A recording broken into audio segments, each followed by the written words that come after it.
Doctor Savita Ambedkar ji ने, बाबा साहब अम्बेडकर जो भारत के संविधान के निर्माता, जो लोकतंत्र के जनक,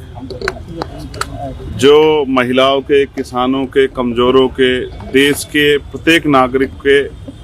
बराबर के अधिकारों के लेखक भी हैं। और मैं समझता हूं कि इसी भारत ने उनको भारत रत्न से नवाजा भी। तो यहाँ उनकी अस्थियां रखी हुई, यहाँ देश के पूर्व राष्ट्रपति जी, पूर्व सर्वोच्च न्यायपालिका के हमारे न्यायाधीश, चीफ जस्टिस ऑफ इंडिया, पूर्व प्रधानमंत्री, पूर्व मुख्यमंत्री, पूर्व गवर्नर और वर्तमान प्रधानमंत्री भी यहाँ आए। उन्होंने बाबा साहब को यहाँ अपनी श्रद्धांजलि, आदरांजलि अर्पित की। लेकिन कुछ दिनों पहले मुझे जानकारी मिली, और फिर जानकारी ऐसे नहीं कि किसी ने वैसे ही फ़ोन कर दिया, बहुत सारे पत्रों के माध्यम से मिली, और मुझसे कहा गया कि आपके होते हुए लोक भवन के बराबर में और विधानसभा के सामने जो सबसे सुरक्षित स्थान है उत्तर प्रदेश की राजधानी लखनऊ का, वहाँ बाबा साहब अम्बेडकर की जहाँ अस्थियां रखी है, उस स्थान को बदला जा रहा है और एक षड्यंत्र करके उन अस्थियों को वहाँ से हटा के कहीं और रखने की कोशिश की जा रही है, जिससे कि लोक भवन को और बड़ा किया जा सके। और इसके लिए वो करोड़ों यूपी और देश में रहने वाले करोड़ों बाबा साहब अम्बेडकर के, तथागत बुद्ध के, क्योंकि यहाँ बोधि वृक्ष भी है, यहाँ धम्मचक्र की स्थापना भी हुई है,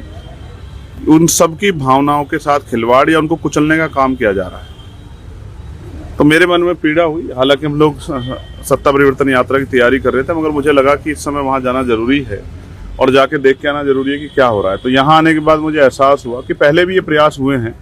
जब बोधि वृक्ष को जो है हटाने का प्रयास किया, उसका चबूतरा तोड़ा गया, तब अनिकेत जी और हमारे साथियों ने यहाँ एक बड़ा मजबूत प्रोटेस्ट करके उसको रुकवाया, और अब फिर पुनः प्रयास किया जा रहा है। शायद उनको लगता है कि अब ये इतना बड़ा प्रोटेस्ट नहीं कर पाएंगे या इसको रोक नहीं पाएंगे। मैं बस ये कहना चाहता हूँ कि ना हम प्रोटेस्ट करना चाहते, ना ही हम कोई और आंदोलन या उस तरह की जो है रूपरेखा में जाना चाहते, लेकिन सरकार ये गलतफहमी ना करे, रखे अपने मन में कि वो इसको हमसे छीन लेगी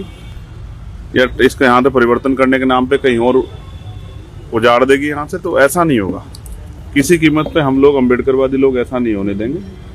ये बात बताने के लिए यहाँ मैं उपस्थित हूँ, और मैं ये बात डंके की चोट पे कह रहा हूँ कि अगर हमारी भावनाओं का सम्मान नहीं हुआ, जैसे मुझसे कहा गया कि सरकार की वजह कि हमने एक स्मारक बनाया है तो वहाँ हम लोग इसको शिफ्ट करना चाहते हैं। तो जैसे अयोध्या में राम जी का मंदिर जो है, अब तो उसका बड़ा शिलान्यास हो गया है, तो उत्तर प्रदेश में जितने धार्मिक स्थल हैं, क्या आप उनके धार्मिक स्थलों में जो ऐतिहासिक जो है आवश्यक वस्तुएं हैं, मूर्तियां हैं, सामग्रियां, क्या आप उनको वहाँ उस राम मंदिर में ट्रांसफर करके पूरे प्रदेश को इस तरह से कर सकते हैं क्या कि भाई कहीं और जाने की जरूरत, सब अयोध्या जाके जो है नतमस्तक हो जाओ। कई अलग अलग राज्यों में, जैसे बनारस है, जैसे प्रयागराज है, तो ये सब जगह एक जगह कर सकते हैं क्या आप? तो ये